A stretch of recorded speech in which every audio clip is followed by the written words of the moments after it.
Dr. Rob Wilson, thank you so much for joining me today. We just heard from Dr. Dave Lynch about the Center of Excellence at CHOP. And can you give us a little insight into your role at the Center of Excellence? Well, the Center of Excellence is a phenomenal thing. Dave is an expert neurologist. I'm a geneticist. I've studied Friedreich's ataxia for more than 20 years. Between the two of us, we bring a lot of experience to the table. We also have a cardiologist, fantastic cardiologist, Kim Lin. We have Ian Blair, who's developing biomarkers. We have a lot of different expertise all coming in the room together once a month, and we invite outside people to come in as well. And it's sort of a nexus for getting, intellectual ferment and good scientists are skeptical, and we put our ideas out there and we let people throw darts at them. And that way we're more efficient. We get science done a lot faster. It's just amazing to have all that expertise in one room. My own role gets to sort of what I'm doing in my lab, which is a good segue. Scientists never tire of talking about their research. If you want to get, the problem is getting them to shut up. So, in a nutshell, we have become very translational in my lab. Early on, we were studying sort of the biochemistry of Friedreich ataxia, the basic science, because the more you understand about what's going on, the more therapeutic possibilities suggest themselves. But we've moved into the translational realm in two ways. One is to develop important models. So cell culture models were early on very important, but they're not as realistic. The mouse models, each of the different mouse models has some deficiencies. And we saw a niche for two things. One is induced pluripotent stem cells, which can be differentiated into heart muscle cells or into neurons, and we've done both. So we have those models going, and also a zebrafish model. It's a whole vertebrate organism model that's a lot smaller and easier to work with than mice. And it takes many months and a lot of money to test 1 or 2 drugs in mice. But zebrafish, you can test 20, 30 drugs in the same amount of time and for a lot less money. Wow. And it's a question of de-risking. No model is perfect. That's why they're called models. But if you have 5 drugs that work in a model and 5 drugs that don't, it doesn't mean the ones that don't might not be promising, but the ones that do have a higher probability of success. So we sort of go from the cell culture models to the induced pluripotent stem cell models, heart muscles and neurons, and we go to the zebrafish model. And the best of those might go to mice or directly into humans. And that's sort of one half. And the other half is testing drugs. So we've come up with some ideas ourselves, in particular p38 MAP kinase inhibitors. But drug companies call me up all the time and say, we have this drug. We think it might help for Friedreich's. We understand you have these really cool models.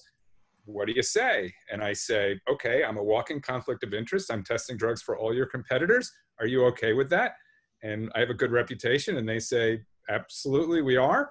The drug will be arriving next week. So we test the drugs and then we publish the results, and some are good and some are bad, and the drug companies live with it.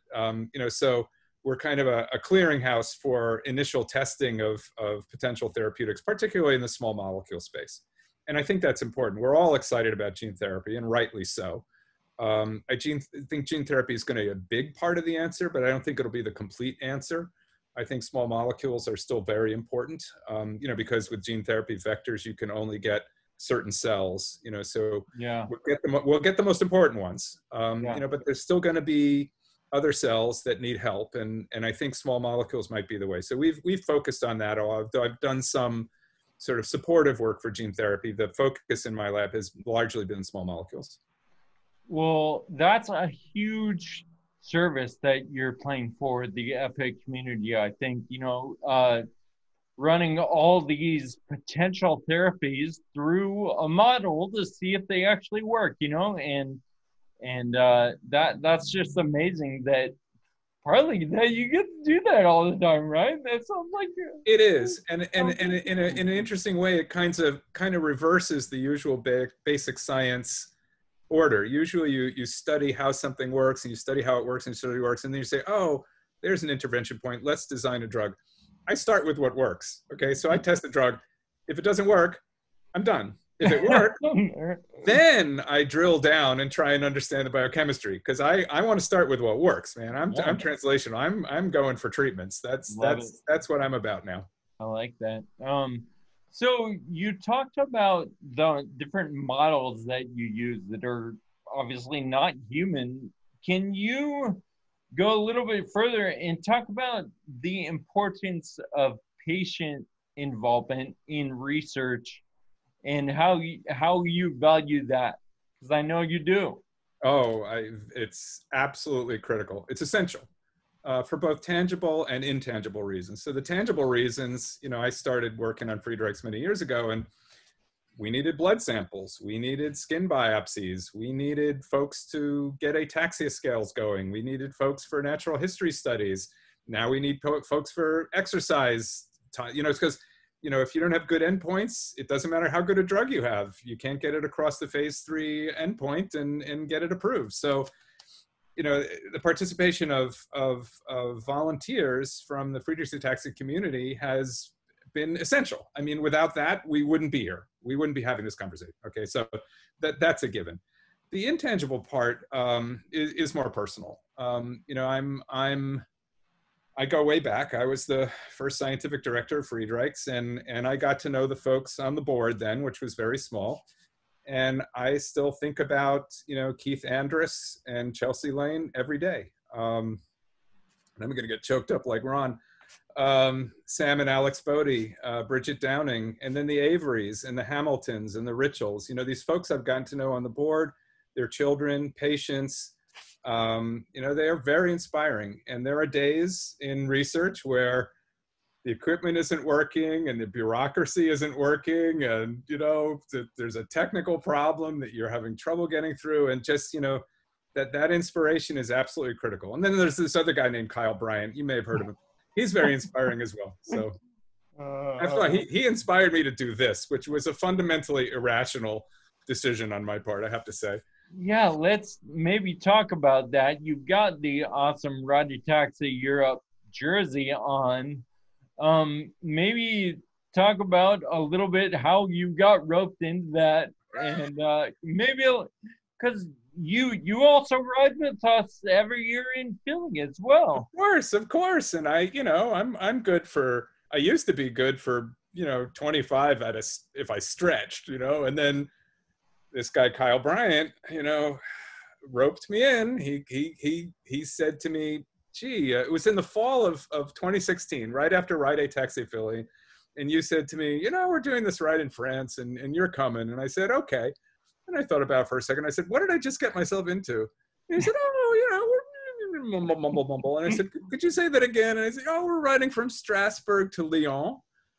And so, I went home and I Googled that, and the total 8 days that we did, including the one-day ride at the end around near Lyon, we GPSed that at 455 miles. And it was not flat. It was very hilly. And as you recall, it was a heat wave in the first week of January. It was 95 friggin' degrees. I've never been hotter than I was on that ride. Every afternoon. And I mean, it was a good thing I trained for 8 months, because that damn near killed me. I mean, I came out, well, you remember the spill I took. I came out limping for 3 or 4 months from that crash that you were right behind me in. But oh my God, it was tough. And I'll have you know, 455 miles is actually 60% of a RAM, right? The ride across America is 3,000 miles, 4 riders, each do on average 750. 455 is 60% of 750. So, it's now, but I had Kyle in my group, and I'm thinking, okay, I'm riding a bike, I'm suffering here. Kyle's in a 37-pound trike. Yeah. I'm not complaining, all right? I'm going to do this thing if it kills me, and it damn near did, but it was very inspiring. That your pride in doing something is proportional to how difficult it was. So my pride in completing that ride is very high, hence this jersey, which I consider to be a precious item. Yeah. Well, if I killed you on that France ride, there would have been a lot of people pissed at me. You're a precious commodity. It's very kind of you to say, and we both are, because this Really, really takes a village. Early on, I'm working on this disease in my lab in the late 90s, early 2000s. There's a handful of people in the world working on it. And I'm thinking, this ain't going to do it, and Ron Bartek came along, and he's very persuasive too. And he said, look, I'm starting this little foundation and I want you as the scientist. And we met in this little Cafe Madeleine in Bethesda, Maryland, and with Giovanna Spinella from the NIH. And we thought, okay, we need to bring together scientists, the NIH, the foundation, and pharmaceutical companies, and get them all to play together in the same sandbox. I organized the first 3 international conferences because I thought, okay, we got to get the best people in the world. Right. We got to get people who study mitochondria, people who study iron metabolism, people who are neurologists, people who do ataxia scales, people who do natural history studies, and we got to get them all in one room. So that first conference, we actually paid people to fly in.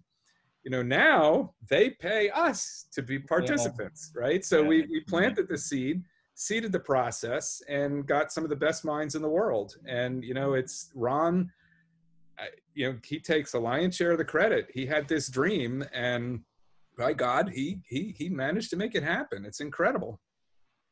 So, stemming from that and considering the global red ataxia global challenge, how do you see international collaboration playing out in the research or clinical areas of FA? Oh, in many ways. I mean, starting first with the fact that Friedreich ataxia is a rare disease.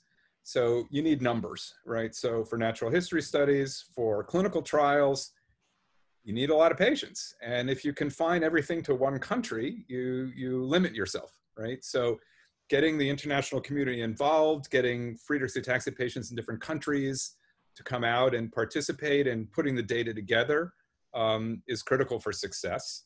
And as I said, the best minds are working on this, and I've been helped personally in my lab. Elen Puccio sent me, critical reagents, including fibroblasts from mouse models. Massimo Pandolfo has recently helped us with the iPSC-derived neuronal cells, which are human, okay, and the cardiomyocytes from other investigators. Marek Naparella, who's here, has been instrumental in creating the iPSCs and sending them to investigators all over the world. So, and we get together in these conferences and we trade experience, and that just makes things go much faster, because you don't reinvent the wheel. If somebody's already done something, you learn from them, and that informs what you choose to do, because you can never do all the experiments you think of in a laboratory.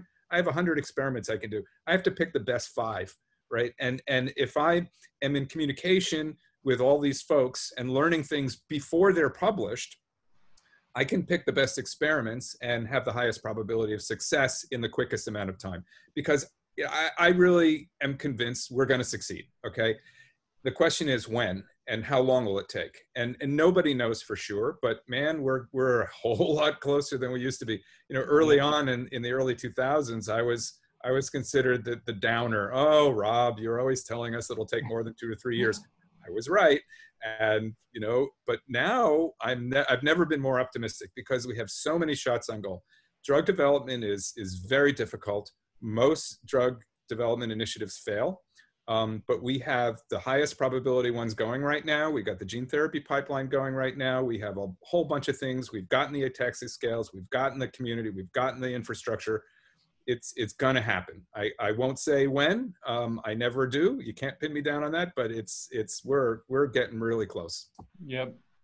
Exciting time. So one of the cool things about the references you just made to Massimo and Ellen and Merrick, we're going to be talking to all those people during the global challenge. So that's something for everybody to look forward to. Well, as you know, Elen helped organize that ride Ataxia, the Peloton de l'Espoir, that ride in France. Massimo is, I think of Massimo and Dave Lynch as knowing more about Friedreich's ataxia, especially the neurological aspects, than anyone in the world. I mean, Massimo is a role model as a physician, as a scientist, as a teacher. He's great, and Dave's amazing. Marek is a fantastic young investigator who's already published some highly impactful papers and doing fantastic work. So, this is a great community to be in. They really keep me on my toes. Nice. All right. So last question for you, Rob. Please. What gets you out of bed every day? And, you know, obviously it's your work. Why do you love your work? Well, I did an MD and a PhD. You know, I was basically a professional student for a long, long time, and it's because I wanted to bridge science to do science and then translate it into treatments. So, you know, Friedreich says, as someone said to Ron early on at the NIH, we're going to nail this one. And I've spent my entire professional career focusing on Friedreich ataxia, and we're going to nail this one. You know, for me, it's very exciting to be in that translational space. I'm a physician scientist. I'm not just a scientist. I'm not just a physician. I'm a physician scientist. So I'm in exactly the right place in terms of my profession. In terms of what gets me up in the morning, it's what I said before, all those people, you know, the scientists I've interacted, the friends I've made over the years in the Friedreich's community, the parents of children, the patients, you know, like I said, there are days where, you know, things all go wrong. You know, you have to spend a lot of time in your office doing paperwork, you know, to make research happen. And that's not fun. But, you know, to sit down with the folks in my lab who are superb and debate results and figure out the best path forward, that's the way my brain works. And that's what I'm good at. And that's what I enjoy. And, you know, interacting with that group is a pleasure as well. Well, we want you to continue doing what you do so well, and we really appreciate all your work and your contribution physically to the red ataxia effort as well. So, well, I'm a different rider than I used to be. You know, like I said, I used to do 10, 15-mile rides, and then I would do the 25 on right ataxia and recover for 3 or 4 days.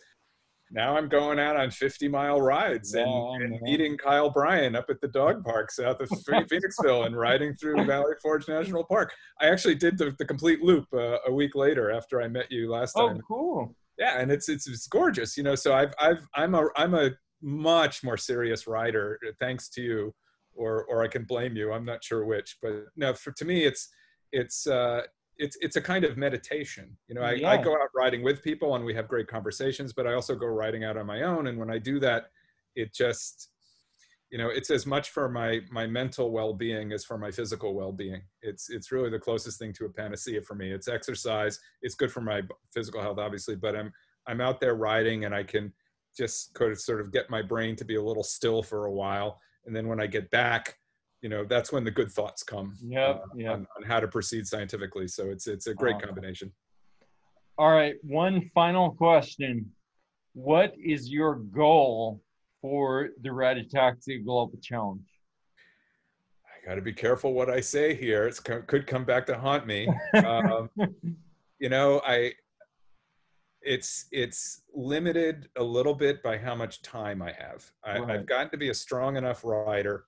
You know, to training for the Peloton de l'Espoir, I lost 25 pounds over eight months. And it's a good thing I did, because otherwise I wouldn't have made it up all those hills in 95 degree heat. But, you know, I've stayed slim. I'm in good shape. If I were retired and could ride all day, you know, I could at 10 miles an hour, I could probably go 1,000. But I think riding at the speeds that I do, which are more like 13, 14 miles an hour, I can probably get to 500. Right. But you know, as we've talked about, it may depend on the weather.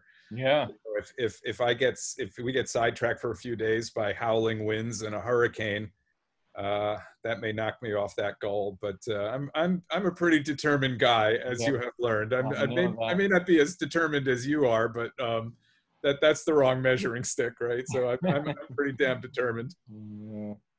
All right, Rob. Well, wonderful conversation. Thanks so much, and we'll see you soon. All right. Great to talk to you, Kyle. Thanks so much for everything you're doing too.